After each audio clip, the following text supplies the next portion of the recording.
গল্প। এক গভীর জঙ্গলে থাকত একটি ছোট বাঘ। নাম তার রাজু। অন্য বাঘেরা সারাদিন খেলাধুলা আর শিকারে ব্যস্ত থাকলেও রাজুর মন ছিল পড়াশোনায়। একদিন জঙ্গলের ধারে মানুষের একটি স্কুল দেখে রাজুর খুব ইচ্ছে হলো স্কুলে যাওয়ার। স্কুলের শিক্ষক প্রথমে ভয় পেলেও রাজুর আগ্রহ দেখে তাকে পড়ার সুযোগ দিলেন। রাজু নিয়মিত স্কুলে যেত, মন দিয়ে পড়াশোনা করত।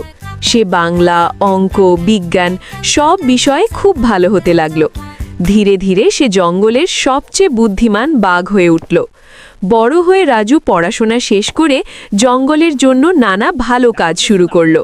সে বনের ব্যবসা, ফল চাষ আর নিরাপত্তার দায়িত্ব নিল। তার বুদ্ধি আর পরিশ্রমে সে খুব ধনী হলো।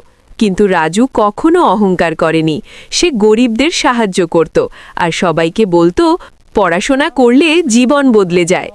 এইভাবেই একটি পড়ুয়া বাঘ হয়ে উঠল সফল ও ধনী বাঘ, টিঙ্গো।